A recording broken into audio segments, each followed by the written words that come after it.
Buenos días a todos, ¿cómo les va? Bienvenidos a esta conferencia online que comenzaremos en breve. Mientras se van acomodando, van ingresando los participantes, les vamos comentando un poco cómo se va a desarrollar esta transmisión y después vamos a hacer la presentación formal.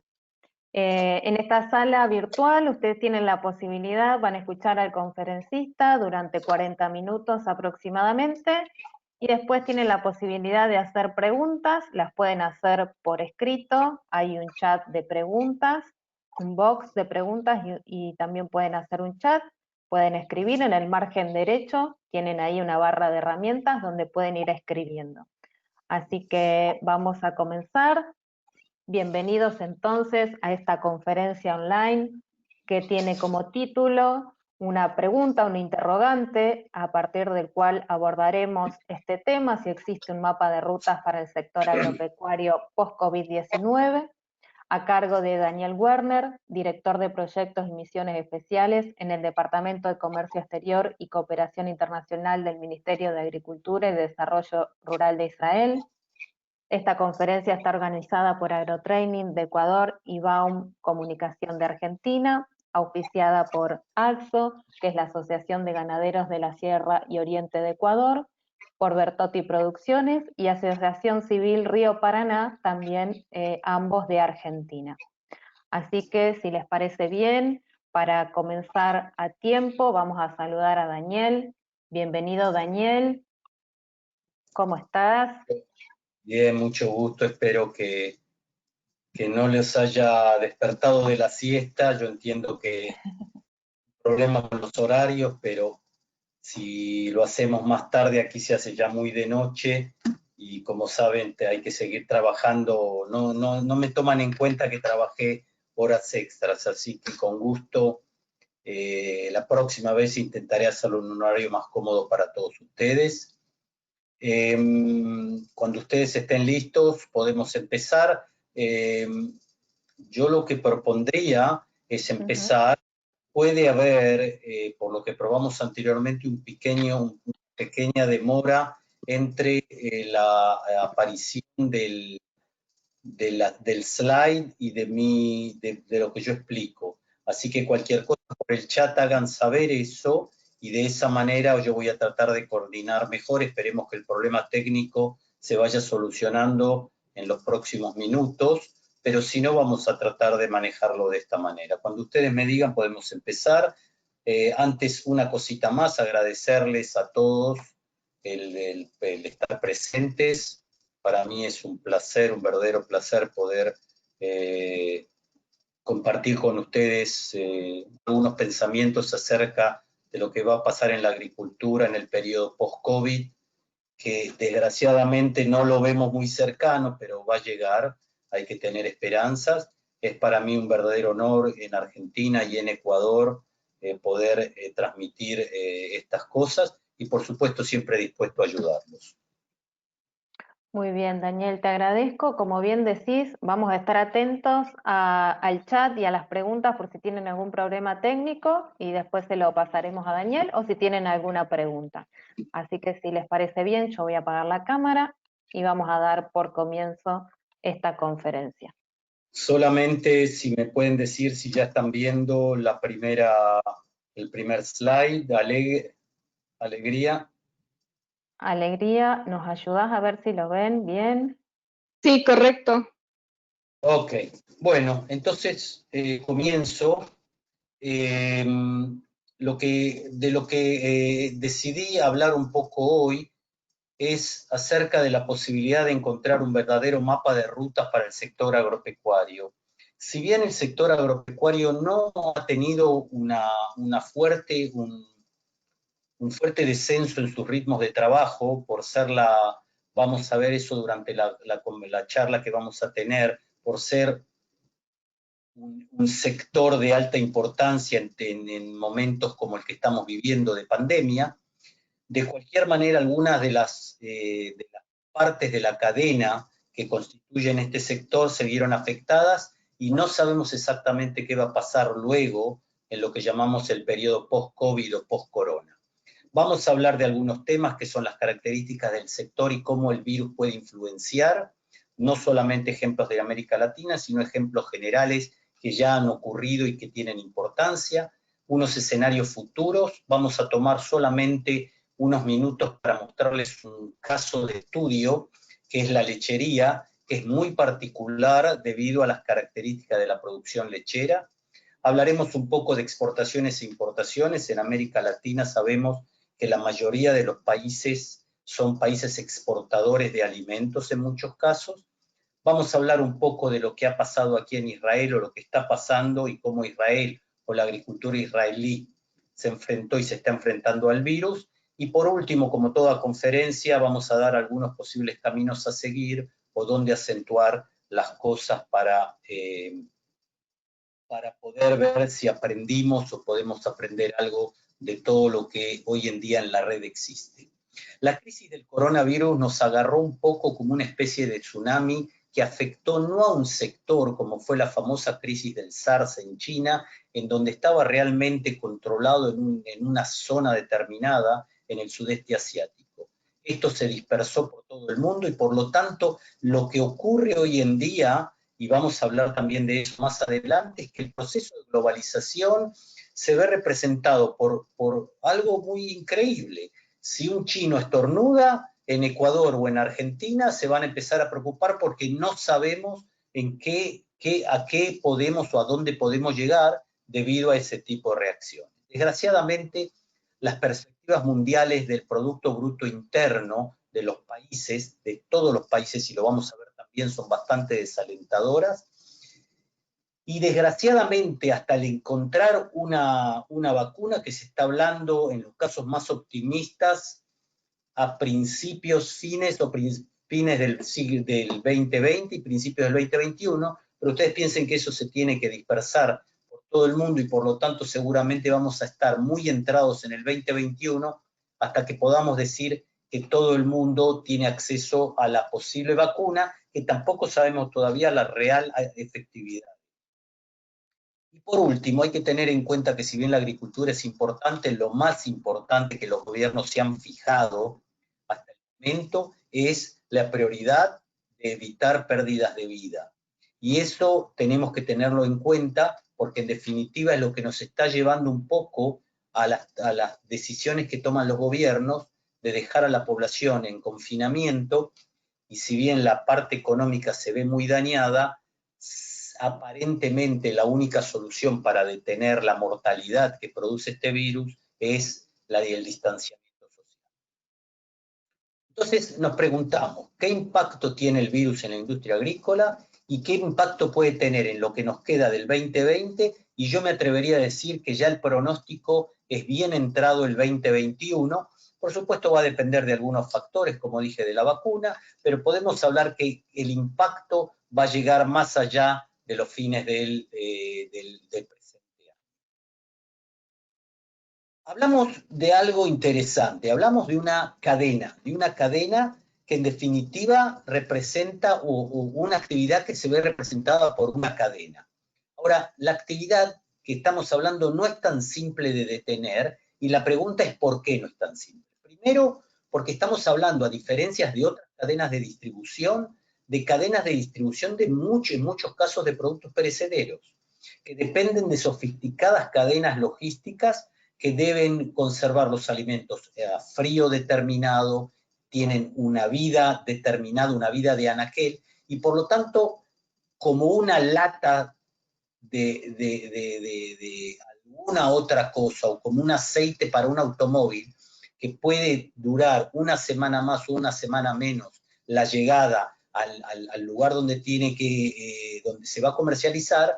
Si tenemos leche, la leche tiene que llegar ese día, porque ya sabemos que a partir de que la empezamos o la sacamos de refrigeración, comienza un proceso de daño al producto. Los impactos es sobre todo en los sectores que están dando servicios, que tienen que ver con la interrelación personal, y es por eso que se cierran los negocios, en donde hay gente, el comercio se detiene, porque hay mucha interrelación personal digital, y en muchos países todavía la cuestión del comercio digital no está muy desarrollado, sobre todo en muchos países de América Latina, o no en muchos países de América Latina, sino en diferentes zonas de diferentes países de América Latina. Lo primero que se desmorona entonces es el sector que tiene que ver con alto contacto social, luego la industria y por último la agricultura. ¿Por qué por último la agricultura? Porque la agricultura es la comida es un bien inelástico. La gente lo último que va a renunciar va a ser a la comida para sobrevivir. Va a renunciar en su familia a comprar una nueva camisa, va a renunciar a comprar un libro, va a renunciar a no arreglar su carro, pero no va a renunciar a comer porque eso sabe él, y para su familia lo mismo, sabe que eso es lo que necesita para poder sobrevivir. En todos los casos, no importa qué tipo de cadena de la que estemos hablando, lo importante es que todos los actores de la cadena eviten de alguna manera la diseminación del virus, y esto tiene que ver con toda una nueva rama de lo que se llama protección del trabajador, que ya lo vamos a mencionar, que se llama en inglés PPE, que es cuáles son las normas para proteger a los trabajadores que están en agricultura debido a la importancia que tiene la agricultura. Bueno, esto lo vamos a pasar rápidamente, pero cuando puedan van a recibir la presentación, y acá van a poder ver la cantidad, yo les marco acá con el mouse, la cantidad de flechas que conectan una situación con otra. Todas estas son vulnerables. O sea, cada una de estas flechas significa la posibilidad de cortar esa cadena de comercio, de transmisión, y a través de dónde se conecta o dónde se rompe esa cadena, en definitiva vamos a entender cuál es el impacto de la pandemia en cada país o en cada subsector en donde donde se vio aparecido el COVID-19.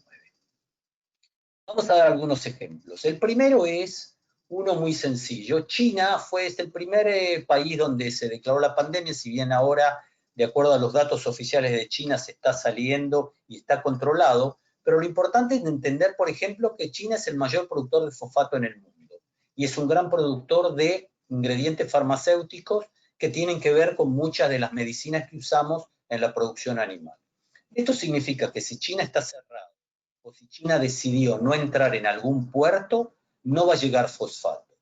El significado es que si tenemos siembras cercanas, la falta de fosfato podría tener dos efectos. Uno, un impacto negativo claro, porque el productor no puede fertilizar y por lo tanto sus rendimientos van a ser más bajos.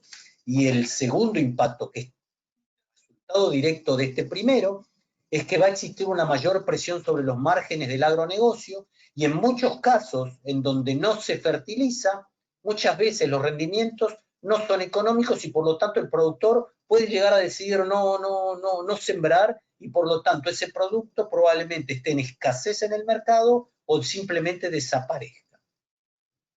Otro es la interrupción de la cadena de suministro de medicamentos veterinarios. Al no llegar los correspondientes elementos para fabricar esos ingredientes farmacéuticos, esos remedios, va a haber escasez. Esto genera un aumento de precios, y en muchos casos, si tenemos una enfermedad en por ejemplo, en una zona donde se están criando pollos y no podemos vacunar o dar la medicina a nuestros pollos, probablemente haya mortandad o disminución en los rendimientos. O sea que vemos que no es que falte fosfato, no es que falten compradores, simplemente lo que falta es alguien que transporte el fosfato de un lugar a otro, y estamos dañando lo que pensamos que de alguna manera no tenía ningún efecto, pero sí lo tiene. El ejemplo más interesante es el de África. En estos momentos en África hay un serio ataque de langosta, y para combatir la langosta hace falta agroquímicos. Muchos de esos agroquímicos no han llegado a esos países, y por lo tanto la consecuencia directa es que la langosta ha terminado con muchos campos en donde se estaban cultivando granos, y la consecuencia de esta falta de agroquímicos será que en los próximos meses vamos a encontrar muchos países de África que van a requerir o van a demandar ayuda por hambruna porque no se pudo combatir a la langosta comió los campos con granos y no hay granos para alimentar a la población. O sea que ustedes ven cómo la logística puede influenciar debido al COVID-19 a el confinamiento y la falta de transportes, cómo puede afectar a la actividad agropecuaria. Entonces, vamos a tratar de rápidamente mencionar la influencia del COVID. Lo primero es precios de mercado y precios agrícolas. Lo otro es el afectar la cadena de suministro. Como dijimos anteriormente, la salud del agricultor y de la fuerza laboral agrícola es muy importante. La seguridad laboral es lo que yo les hablaba de protección personal, equipos de protección personal, sobre todo en aquellas actividades donde hay mucho contacto. Esto se ve mucho en la agroindustria. Hay muchísimos casos que en mataderos no se pudo seguir faenando diferentes animales debido a que la gente estaba enferma y por lo tanto había carne, llegó al matadero, pero no había quien la faenara y por lo tanto no llegó a los supermercados y se presentó un problema de escasez serio. Y después otros problemas que son particulares de cada país debido a las infraestructuras que ellos tienen y seguramente vamos a mencionar y cada uno de ustedes va a poder elegir o sentir dónde realmente se ve afectado su negocio. ¿Cuál es la característica del sector agropecuario que lo hace tan importante y nos trae a todos nosotros a tratar de hablar de esto? Si hacemos el análisis que se hace o que los gobiernos hacen, se ve que el producto del sector agropecuario se juzga de acuerdo al Producto Bruto Interno y a su contribución a las exportaciones, al número de empleos que este genera. Y esto es realidad, pero es un valor puramente económico que no trae o no pone en real lugar la verdadera característica del sector, que es en definitiva verlo como proveedor de alimentos. En momentos de crisis como estamos viviendo, sin duda alguna, el valor estratégico de la agricultura es mucho mayor que su contribución a las exportaciones, porque si no hay comunicación, no hay transporte, el país tiene que estar suficientemente preparado para poder producir los alimentos que su población necesita sin depender de todas las importaciones que pueden haber. O sea que aquí es muy importante tener en cuenta que la verdadera característica del valor, del sector, que lo hace más que importante frente a una crisis como la que estamos viviendo, es su lugar estratégico como proveedor de alimentos. Y el tercer punto que ya habíamos dicho, que es los alimentos son de demanda inelástica, lo vuelvo a repetir, la persona va a comprar alimentos, aunque con la poca plata que tenga, o el poco dinero que posea, y va a renunciar a otras cosas, pero no a los alimentos. ¿Cuáles son los posibles escenarios que esto nos presentan a corto y mediano plazo? Lo primero es que las predicciones de la Organización Mundial de Comercio son realmente desalentadoras y esto significa que vamos a sentir los verdaderos daños de la crisis desde el punto de vista económico en los próximos 2 o 3 años, aparentemente, hasta que las economías puedan llegar a recuperarse. Se habla de caídas de hasta un 30% en el comercio mundial, que son cantidades astronómicas y que en muchos casos, de 30% del comercio general, no solo de la agricultura, que en muchos casos representan una fuerte caída en los ingresos de los países. Vamos a ver los casos de Chile y Perú, que son realmente catastróficos, debido a que Chile y Perú en sus exportaciones dependen mucho del cobre, por ejemplo, y China dejó de comprar cobre. Y por lo tanto el 50% de los ingresos por exportaciones de Perú proviene del cobre que se vende a China. China no compra cobre, no hay comercio, no hay ingresos y entonces se siente eso en los presupuestos nacionales. Se habla de caídas del 5 al 6% mayores que en la crisis del SARS, en donde habíamos dicho que estaba bastante metido, bastante demarcado la zona problemática. Y por último, como dijimos anteriormente, los sectores más afectados van a ser aquellos que dependen de los contactos interpersonales, y aquí la agricultura se ve afectada en el último paso, que es el paso en donde llega al consumidor en los supermercados, en los mercados abiertos, etcétera, etcétera. Les voy a mostrar algo muy interesante que habla de los efectos de la pandemia. Vemos aquí, vamos a dar el ejemplo de América Latina. Vemos aquí dos columnas, y puntos negros y puntos azules, espero azules o celestes. Esta columna representa un escenario que ya no existe, en donde teóricamente en febrero, marzo, se decía que si se encontraba una vacuna o una solución a la pandemia, el COVID-19, muy rápidamente, el daño al Producto Bruto Interno iba a ser prácticamente mínimo, solo de un 4%. Y esta columna representa el escenario de lento vuelta a la normalidad, que es el que estamos viendo ahora. Y se ve claramente que el descenso en el Producto Bruto en muchos países es de más del 85%, en América Latina promedio. Si ustedes ven en Europa, el 93%. Si ustedes ven en Estados Unidos, el 75%. Si ustedes ven el global, entre un 40 y un 60% de caída en los productos brutos de los países. Esto nos está marcando que la crisis económica no es menos importante que la crisis medicinal. Acá vemos la evolución, y esto es interesante. Estos son las fuentes del Fondo Monetario Internacional, que estimaba antes de la aparición de la pandemia estos valores para las diferentes zonas. Aquí tienen América Latina. Se estimaba antes de la pandemia que el crecimiento, la evolución del PBI iba a ser del 2.4%. Por ejemplo, fíjense en este interesante, la India iba a crecer 7.5% prácticamente, este verde es la Europa emergente, casi un 3%, y así ustedes ven. Esto era el pronóstico del fondo antes de la aparición del COVID. Y fíjense ahora lo que el Fondo Monetario está hablando.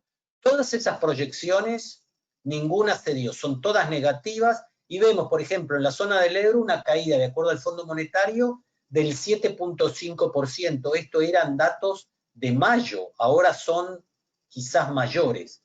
Y recién se ve la recuperación, que no sabemos si va a ser real, porque estamos en muchos países viviendo ya la segunda ola y las perspectivas de encontrar vacuna son solamente visibles a fines del 20, principios del 21, están hablando de crecimiento, pero nadie nos puede garantizar que estos números vayan a ser reales. O sea que la pandemia un poco mezcló todas las cosas y nos llevó a proyecciones negativas, realmente negativas, que están marcando una detención en la economía mundial.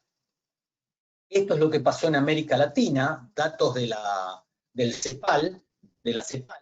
Fíjense, esto es el Producto Bruto per cápita, y ustedes ven que a principios del 2020 ya el efecto es mayor, y lo más interesante es que se ha fortificado el aumento de la incidencia de la pobreza extrema, que hasta el 2014-15 estaba en descenso en América Latina, y fíjense la importancia o el importante aumento que tiene, o sea que la gente no solamente es más pobre, sino que mucha más gente entra en el círculo de la pobreza extrema. Y estos datos son, y es bien claro, dónde se presenta esa pobreza extrema, sobre todo en las ciudades y en los centros urbanos, debido a la falta de posibilidad de alcanzar comida y de llegar a situaciones en donde la gente en muchos casos no tiene otra alternativa de que para poder dar de comer a su familia sale a robar. Estos son los datos de la CEPAL actualizados hasta hace un mes y medio. Propongo ahora analizar las cosas a tres niveles: a nivel productivo, a nivel logístico de transporte y a nivel de consumidor. A nivel productivo, quizás haya menor producción en algunos sectores, no es seguro. Lo que puede interrumpir las cosas es la escasez de mano de obra, sobre todo en aquellos lugares donde la mano de obra, cultivos intensivos es muy importante, cultivos en invernaderos, en donde la gente se enferma, desgraciadamente no son cultivos a campo abierto, y por supuesto el procesamiento de alimentos. Las perspectivas mundiales para los cereales son positivas, ellos pueden consultarlo en los informes de la FAO. El problema, si va a existir un problema con los cereales, va a ser cómo van a ser transportados y la gente que tiene que cargar los barcos, si va a estar sana para realizar eso. Y lo que se ha visto es que el impacto más importante ha sido en el sector ganadero, porque en muchos casos, sobre todo en donde se formulan raciones y se suplementan, muchos de esos alimentos han tenido un acceso reducido a muchos lugares y ha disminuido la capacidad de los mataderos. O sea, también cuando había carne y cuando había animales para la faena, estos desgraciadamente no podían ser faenados y no llegaban, como dije anteriormente, a los supermercados. A nivel logístico, lo primero que puede pasar es que las tasas de flete aumenten o sean menores, haya menor disponibilidad y por lo tanto los alimentos, sea para el ganado o sea alimentos que llegan del campo a la ciudad, se vean afectados. Lo segundo es las cadenas de suministro, cortes en los suministros de alimentos frescos por bloqueos de rutas, cierre de zonas rojas, como se llama, en donde la pandemia es muy fuerte, etcétera, etcétera. El tercer punto es restricciones. Si bien pueden llegar, llegan con demora y por lo tanto en muchos casos no son relevantes o la vida perecedera se reduce muchísimo y la gente no alcanza a comprarlo. Y el cuarto punto es porque se cierran supermercados, porque la gente está enferma, la gente está en confinamiento y hay menores puntos de venta y por lo tanto la mercadería no llega al consumidor o cuando llega hay un desabastecimiento rápido porque la gente consume en forma incontrolada, o sea, el pánico de las compras que llamamos, y todo esto de alguna manera estuvo sobre todo en la primera parte de afectó la pandemia y hoy en día está relativamente más controlado por la que la gente entendió que no hay desabastecimiento, sino que es una cuestión de timing entre la llegada de los alimentos a los lugares y la posibilidad de comprar. Para mí lo más interesante es lo que pasa a nivel de consumo. En primera instancia hay miedo al desabastecimiento y la gente sale a los supermercados y almacenes y compra desesperadamente. Es el famoso caso, si yo creo que todos ustedes se acuerdan, que de repente no había papel higiénico. Nadie sabe por qué, pero se ve que se generó una creencia que debido a la pandemia iba a faltar papel higiénico. Y la gente comenzó a comprar papel higiénico y en realidad no faltaba papel higiénico, pero se generó un desabastecimiento por el aumento descontrolado de la demanda. La demanda, como dijimos, es inelástica y por lo tanto el consumo, la posibilidad de comprar es lo que va a limitar la compra de esos alimentos. Lo que puede haber es un cambio en los patrones dietéticos. La gente come menos en la calle, come más en las casas porque no hay, está todo cerrado. Se habla de una disminución en el consumo de la carne por una especie de relación que la gente ve de alguna manera entre animal y ser humano, que piensa que la pandemia puede afectar también a los animales y ser transmitida por ellos. Eso se demostró en forma total que no existe, por lo menos en aves como pollos, gallinas, pavos, y tampoco en rumiantes como la vaca y rumiantes menores como la cabra o las ovejas. Y la gente visita menos los mercados. Uno va solamente al supermercado a comprar lo que necesita porque lo que tiene miedo de contagiarse. Y por lo tanto compra y se reduce la cantidad de visitas a los supermercados que en muchos casos pueden generar un problema por la falta de comercio electrónico. Y hay menor consumo de restaurantes, es lo que nosotros llamamos horeca, hoteles, restaurantes y caterings o cafés, están todos cerrados y entonces la gente sale menos, consume menos, y por lo tanto en muchos casos, si bien la gente come más en sus casas, ese aumento que hubo en el consumo en los hogares no llega a cerrar la demanda que habían generado hoteles, restaurantes, cafés, caterings. La gente no se casa menos, etcétera, etcétera, etcétera. Esto representa lo que pasó en Europa antes de la apertura y previo a lo que yo creo que vamos a ver en estos días, en muchos países ya se está viendo, que es la segunda ola. Se le preguntó a la gente cuánta cuánto el consumidor confiaba en la recuperación de la economía de su país. Fíjense en España, Francia, Italia y Portugal, que fueron muy afectadas, inclusive el Reino Unido, fueron muy afectadas por la pandemia, ven todas números de entre un 25 y un 40% que dicen que el país o la economía de su país no se va a recuperar rápidamente. Lo interesante es que prácticamente en toda Europa la gente no es optimista, menos del 15% en todos los países y definitivamente en todos los países, ¿sí?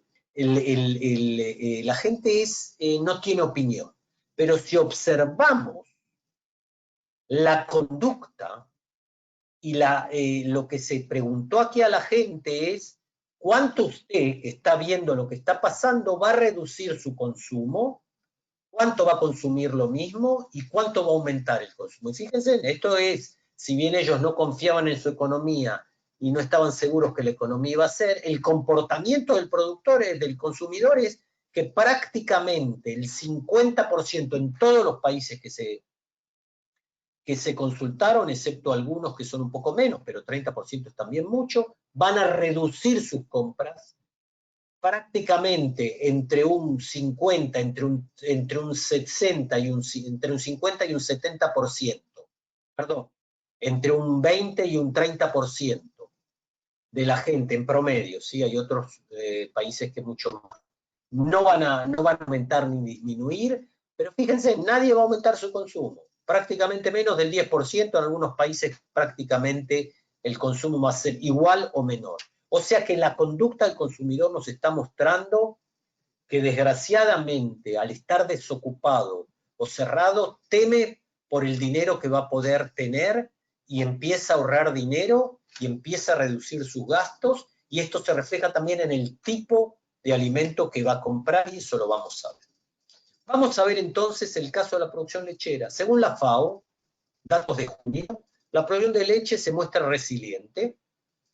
Se habla de un crecimiento de un poco menos de un 1%, y va a haber un pronóstico, el pronóstico es que las exportaciones se van a contraer en un 4%. Si vemos los datos,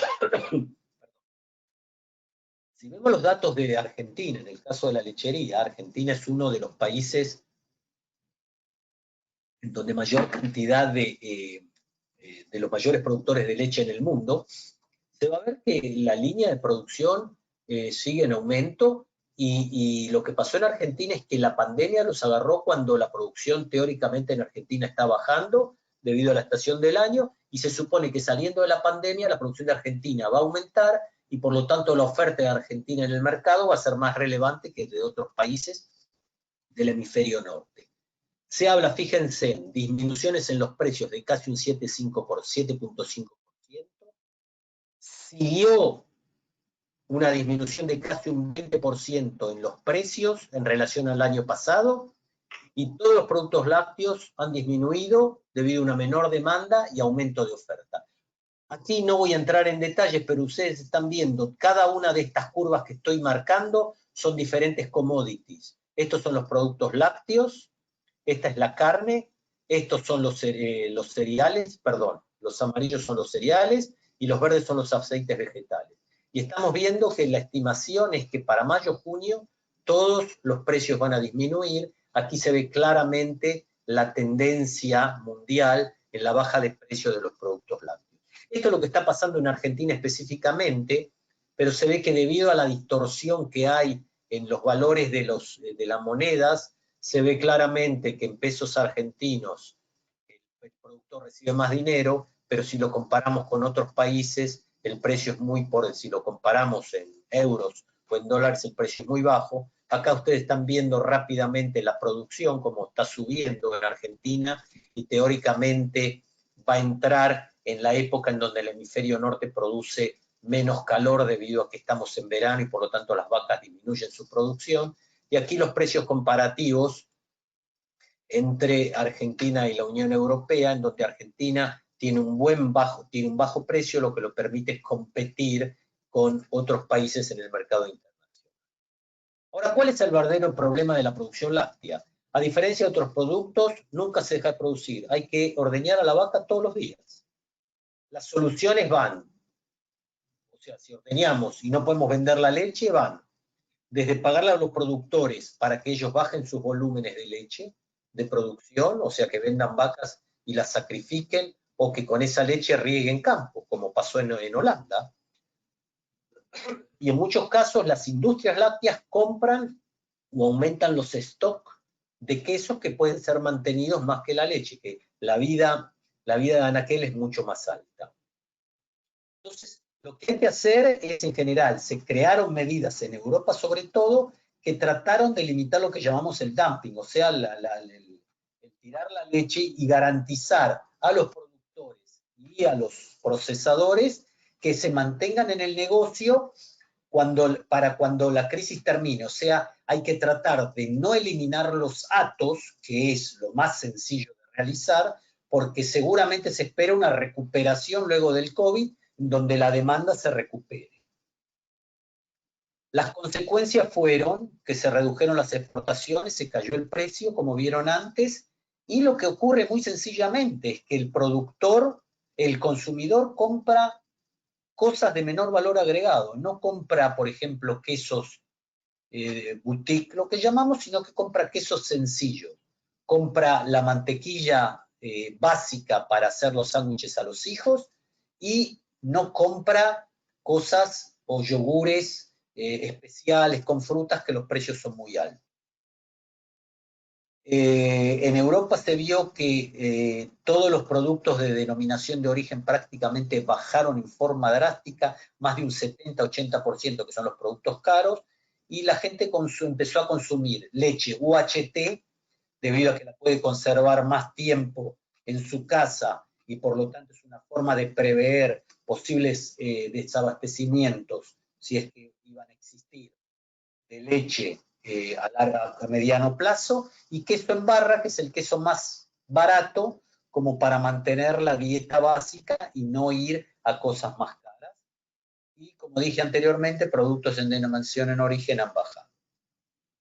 Las consecuencias es ir a lo básico por la incertidumbre económica de los productores, se consume menos, los volúmenes en los hogares, si bien aumentan un poco, no el valor total. O sea, yo puedo comprar 2 leches UHT, pero no puedo comparar con no haber comprado queso de denominación en origen. O sea que si bien hay volúmenes que se aumentaron, los volúmenes que se aumentaron son de precios mucho más bajos y por lo tanto, desde el punto de vista de valor real económico, la gente, por su tipo, por su patrón de consumo, generó una disminución en los ingresos de los productores y de los procesadores. Hay una especie de renacionalización, todo lo que se hablaba antes de fronteras abiertas en la Comunidad Europea prácticamente está desapareciendo. En España están luchando, España es un país que no se autoabastece en leche, y están luchando para poder vender leche y exigir que se compre y se marque lo que es producto hecho con leche española y no leche de Francia, en donde tuvieron que tirar leche y por lo tanto los precios son muy bajos y la entrada al mercado es muy sencilla. Se están cerrando también en Italia, se están cerrando las fronteras con diferentes bajo la excusa de cuestiones de pandemia, pero en realidad lo que se está haciendo es tratando de fortificarse la industria nacional. Y lo que se ha hecho para hacer esto es extremar los controles sanitarios y se generaron problemas logísticos que en muchos casos, cuando el transporte dependía de otros países, esos países no permitían el transporte y por lo tanto los productos de un país a otro no llegaban. La mitigación de los efectos en el sector ganadero, en transporte, como dijimos antes, transportes nacionales e internacionales restringidos. Hay modificación de la venta y la demanda, el procesamiento se reduce la cantidad de procesamiento y hay menor acceso por parte de los animales a suplementos, a granos, insumos y servicios se reducen a lo mínimo indispensable y se reduce también el acceso a mercados por la falta de mano de obra y por la falta de logística. Lo que ocurre en América Latina, en muchos casos, es que gran parte de los negocios son informales, o lo que se llama en muchos países en negro, o sea que no están declarados. Y al no estar declarados y de repente decidirse el confinamiento, esos negocios no existen, son transparentes y por lo tanto tampoco van a recibir ningún apoyo del gobierno porque nunca han pagado impuestos. Y por lo tanto el daño es mucho más de lo que realmente se está viendo en los números oficiales. ¿Qué pasa a nivel de importación y exportación? Fíjense en lo que la FAO dice. La FAO dice que para asegurar la seguridad alimentaria el país tiene que producir por lo menos el 75% de los alimentos que consume. Ahora, lo que hay que ver es que las cadenas que suministran ese alimento tengan el valor necesario y que puedan continuar. Ahora, ¿qué ocurre si esas cadenas dependen en muchos casos del flujo internacional? ¿Qué pasa cuando yo soy exportador neto, como son muchos de los países de América Latina, y estoy evitando, debido a que quiero guardar o almacenar productos de mi país y transformarme en importador y restringir las exportaciones a otros países? Vamos a hacer esto rápidamente. Hay que tener en cuenta que lo que pasa es que cada una de las 5 calorías, es un 20%, de alguna manera de la caloría que se vende y se consume ha cruzado una frontera. Por lo tanto, esto es globalización. Es mucho mayor de lo que era 30, 40 años atrás. Y esto contribuye muchísimo al bienestar de muchos países. Muchos países dependen de la exportación. Y lo que se está intentando hacer a través de organismos internacionales es evitar lo que se llama empobrecer al vecino, o sea, reducir las exportaciones a países que realmente son dependientes de esos granos, de esos productos, para poder permitirles mantenerse a un nivel determinado y que la población pueda recibir. Nos aseguramos, por supuesto, los alimentos para la población, nos aseguramos la mano de obra que no esté enferma y tratamos de evitar restricciones de transporte. Esto es lo que pasó en China, fíjense, en esto es las importaciones de China antes de la corona. Cuando cayó el corona, esta es la caída, y fíjense cuando es la recuperación no alcanza los valores que tenía en enero del 2020, en donde fue la fuerte caída debido al corona. O sea que muy probablemente China, como importante importador de productos de América Latina, recién a fines del 21 pueda volver a los niveles de comercio que tenía previo al coronavirus. Y acá vemos rápidamente cómo América Latina y el Caribe se ven afectadas entre un 10 y un 15% de las exportaciones a todos los niveles. Fíjense, productos agroindustriales un 5%, minerales un 12%, aquellos que son exportadores de petróleo casi un 16% en la disminución de las ventas. Y aquí vemos, de acuerdo a países, quién compró y quién no, se los dejo para que ustedes lo revisen, para ir empezando a entrar en los temas de importancia final.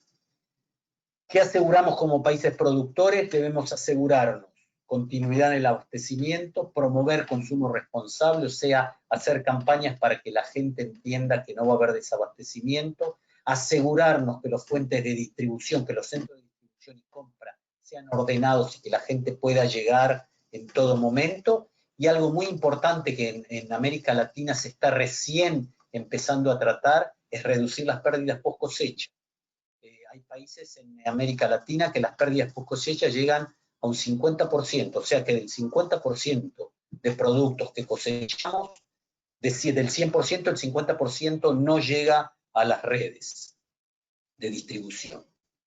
Países importadores van a tener que analizar cómo son sus cadenas de alimento y asegurarse stocks a más largo plazo, o sea que probablemente en el post-COVID los países agranden sus posibilidades de almacenamiento.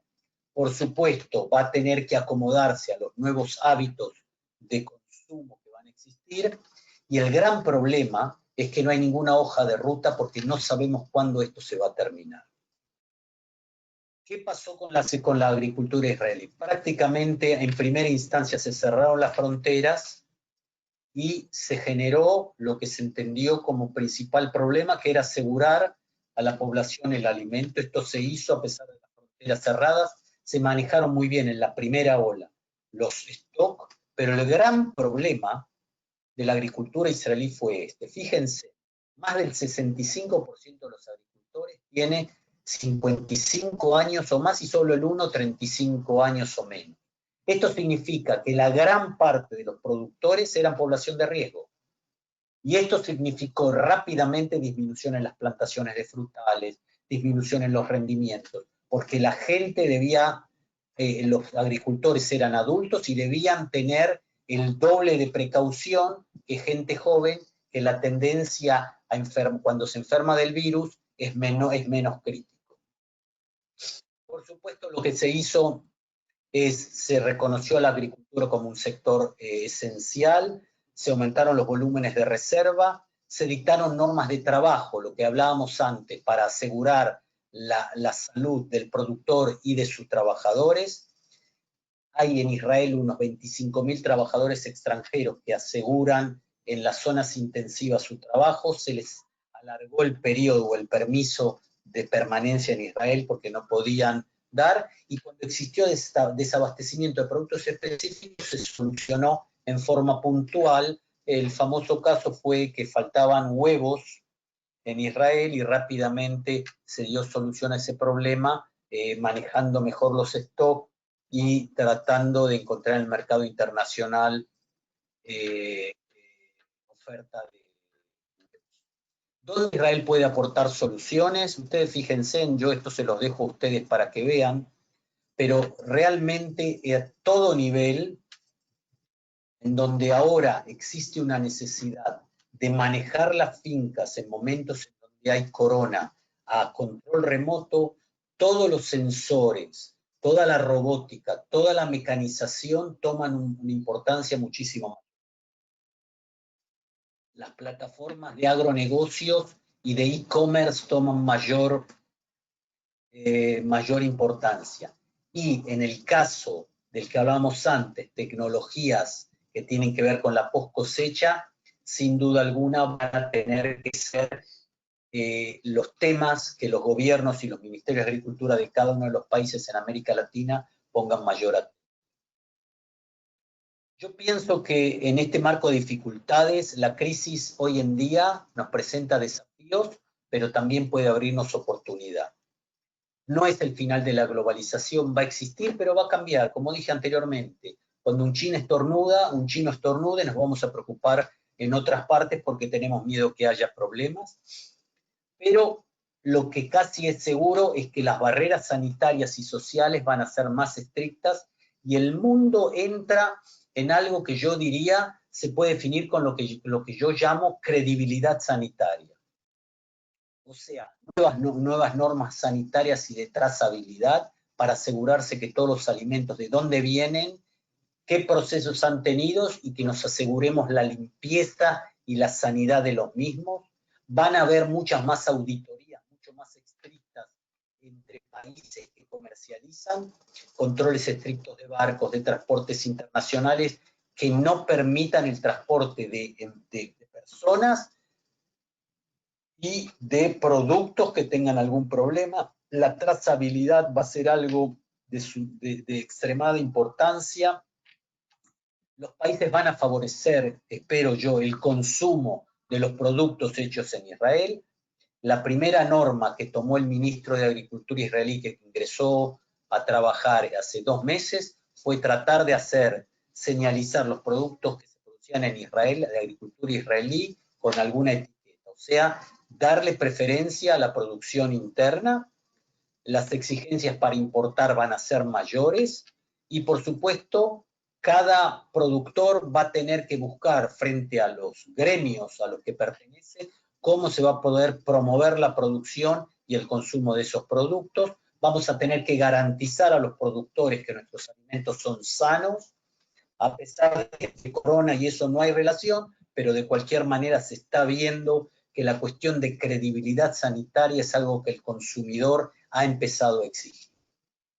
¿Qué hacemos entonces? Nos aseguramos el 75% de los productos que consumimos en nuestro país, tecnologías que ahorren mano de obra en los momentos en donde estamos en confinamiento, mejorar el almacenaje de los productos y los tiempos de post cosecha, gestionar en forma lógica nuestras existencias, la transformación de los productos va a tener o exige una mayor vida de anaquel, el medio ambiente, que teóricamente está olvidado, va a tener mucha importancia porque se une a esa trazabilidad y credibilidad, y seguramente cada uno de los países cuando salga del COVID va a tener que generar otras estrategias en dos líneas. La primera es permitir rápida recuperación de la agricultura, y la segunda es adaptarse a las nuevas normas sanitarias que van a existir.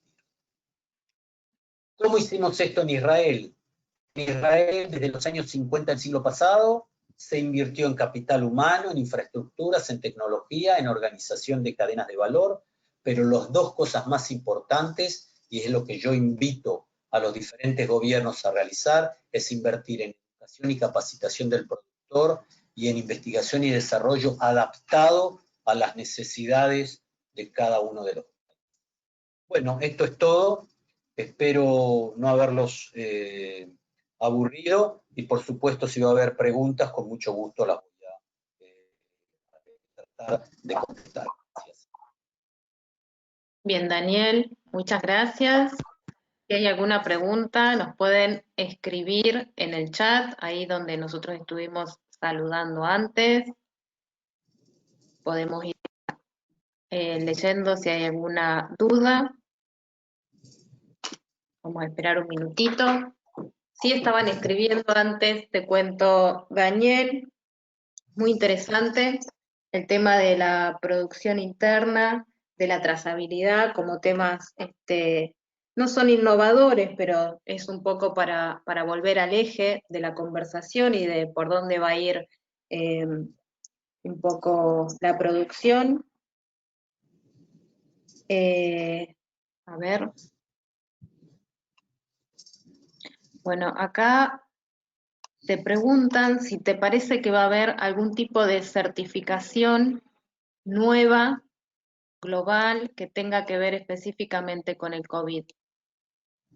Es una buena pregunta a la que desgraciadamente no tengo respuesta, pero seguramente los países de la Comunidad Europea ya están hablando que como exigencia para ser exportadores o para transmitir o transportar cada uno de los productores o trabajadores en cada uno de los subsectores de los que se va a hablar, van a tener que tener lo que se llama una especie de pasaporte sanitario.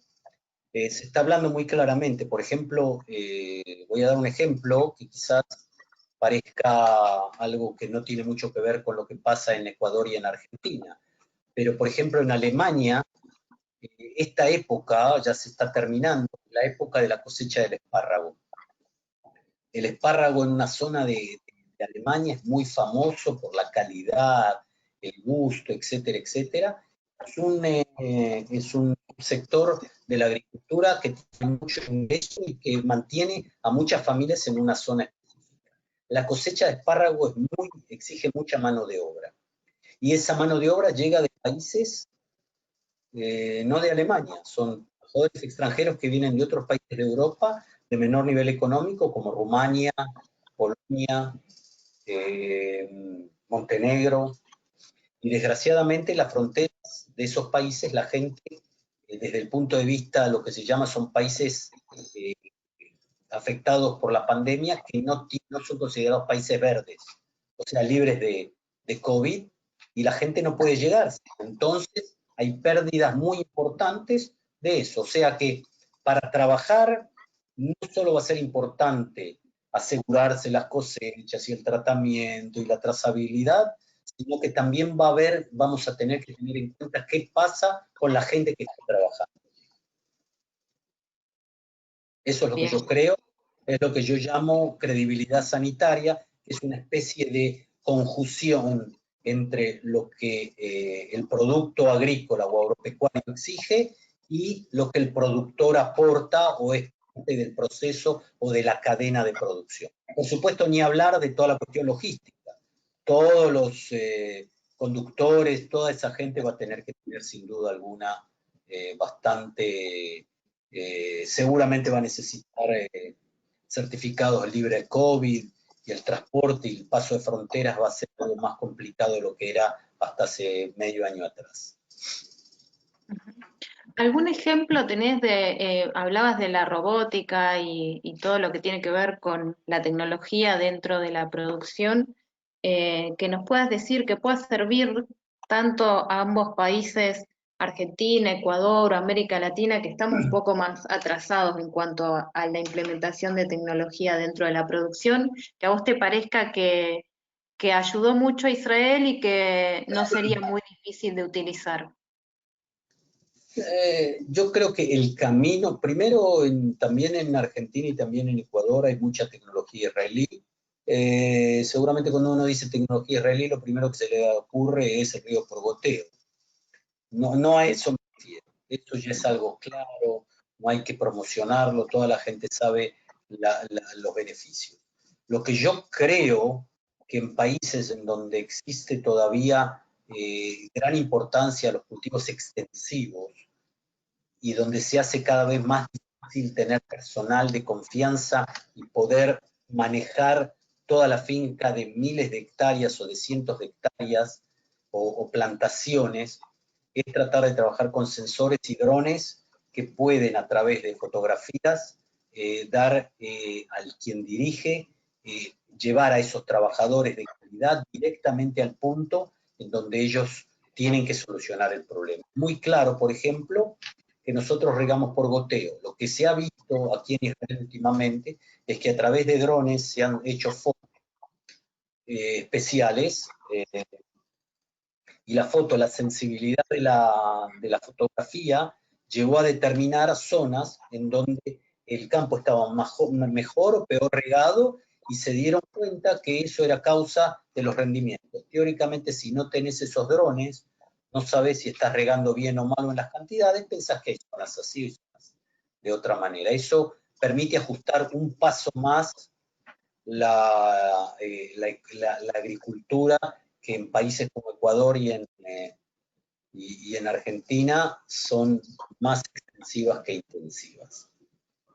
Bueno, sobre este tema, Carlos Romero de la cooperativa Malabrigo de Santa Fe nos dice, ¿cómo crees que puede buscarse un avance a la falta de conectividad visto en las distintas regiones argentinas, teniendo en cuenta que el e-commerce ya está entre nosotros y los eslabones primarios hoy están muy al margen de poder ocuparlo por esa falta de conectividad? Conectividad que es la que no hay buen internet. Claro, exacto. Hay muchos lugares donde no tenemos conectividad a internet. Ese, ese, eh, ese problema tiene que ver con lo que nosotros en el mundo se llama el Internet de las cosas, que es la posibilidad del uso de redes de 5G, ya se habla más que 4G, en donde todo va a estar controlado a través de este aparatito. Es un verdadero problema. Sin duda alguna la falta de conectividad es un problema porque hoy en día la posibilidad de manejar esas cosas es prácticamente a través de redes. Si no hay esas redes, no vamos a tener ninguna posibilidad de esa tecnología. Por supuesto, hay otras cosas que se adaptan a 4G y todo eso, pero no estamos hablando, estamos tratando de hablar de tecnología más de punta que de ellas soluciones a más largo plazo. Lo que yo creo también que es importante remarcar es que todos los programas de gestión, dirección técnica son importantes. Hoy en día el productor, ya sea productor pecuario o productor de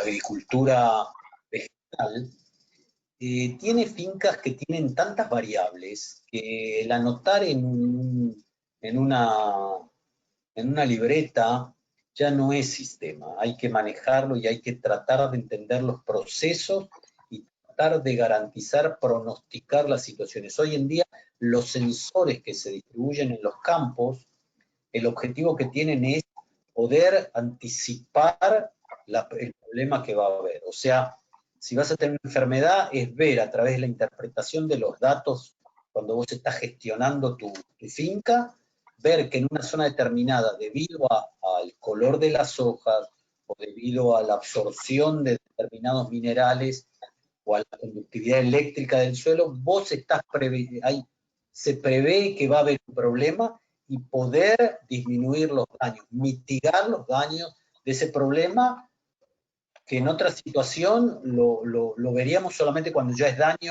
que no se puede corregir y las pérdidas son grandes. Bien, si tuvieras que resumir en tres oportunidades, como para ir cerrando ya, ¿cuáles son las tres oportunidades que vos ves que tiene el sector agropecuario de este lado del charco, en este contexto por ahora con el COVID y mirando al post-COVID, ¿no? Bueno, yo acá he tenido una discusión con muchos de mis colegas en Argentina. Yo creo que también en otros productos, la agricultura de Ecuador y la agricultura argentina son un tanto diferentes, pero en esto justamente puede llegar a encontrarse un punto común. Yo creo que en la primera instancia, si Argentina va a mantener sus niveles de producción, y eso es lo que está pasando ahora, y va a poder tener una buena capacidad de almacenaje, va a poder disfrutar de mayores ingresos a corto plazo. La pregunta que se hace uno, lo mismo Ecuador, la pregunta que se hace uno es, ¿eso es lo que ya está corriendo, lo que ya está sembrado, lo que ya está almacenado? Entonces seguramente la economía se va a recuperar y los países van a empezar a consumir o van a acumular mayor cantidad de mercaderías y van a comprar, y el precio de los commodities que producen Argentina y Ecuador son relativamente estables. Las disminuciones no son tan avanzadas como en productos que no son commodities. O sea que la demanda es bastante inelástica y entonces los ingresos van a ser buenos. La pregunta es si esos ingresos van a ser usados para promocionar la modernización de la agricultura, para promocionar la digitalización de la agricultura, o simplemente van a transformarse en un poco más de dinero para comprar una nueva pick-up o comprar un departamento más lindo en la ciudad cercana. Si va a ser para esto que dije ahora, entonces vamos a disfrutar de nuestra nueva casa, de nuestra nueva pick-up, pero dentro de 3, 4 años nos vamos a encontrar en el mismo lugar en el que estamos hoy. Si ese dinero va invertido, seguramente vamos a disfrutar de la pick-up y del departamento, quizás en un futuro no muy lejano, pero eso va a ser seguro, va a permitir proyectarnos más allá de los 2, 3 años que vienen. Y eso es lo que yo creo, que la única posibilidad es por parte de los productores la inversión en tecnologías y por parte de los gobiernos la inversión en investigación y desarrollo y capacitación de los productores. Bien. Eso es lo que voy a decir. Bien, bien, Daniel. Bueno, por acá no leo ninguna otra pregunta más. Si querés cerrar vos con algo que te parezca importante mencionar antes de terminar. Bueno, primero habría que explicar cómo es, quiera que los que quieren y ven que el material les puede llegar a ser de utilidad, ustedes van a ponerlo en una plataforma y la gente, dejando sus datos, va a poder utilizar el material, sepan utilizarlo. Yo he trabajado mucho para hacer esto y por lo tanto me gustaría que el uso sea provechoso y que no, la información es libre, úsenlo, pero en forma inteligente, eso es uno. Y desde ya estoy dispuesto, también en la presentación figura mi email, cualquier cuestión que pueda comunicarles, con gusto los voy a ayudar. Me pueden buscar en Facebook también, en LinkedIn, o sea que siéntanse libres. En general yo contesto, no inmediatamente, pero contesto.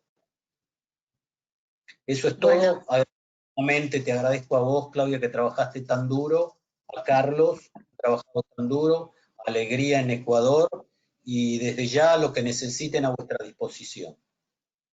bueno, muchas gracias, Daniel, por tu compromiso. Realmente sí, a veces nos gusta contar un poco cómo fuimos armando esto, nos juntamos, Daniel estuvo actualizando la información hasta último momento, porque justamente todo lo que tiene que ver con el COVID va cambiando. Esto que se dice hoy quizás en 2 semanas es distinto, entonces queríamos que esté lo más actualizado posible y ese fue el compromiso de Daniel, así que muchas gracias. Gracias a todos los que participaron, gracias a quienes nos apoyaron en esta conferencia y esperemos pronto vernos a lo mejor en alguna otra charla. Bueno, Nos vamos a estar gracias. comunicando, gracias. Yo me comunico contigo ahora por WhatsApp, Claudia, ¿ok? Perfecto, Chao. perfecto. Chao, saludos a Adiós. todos. Gracias.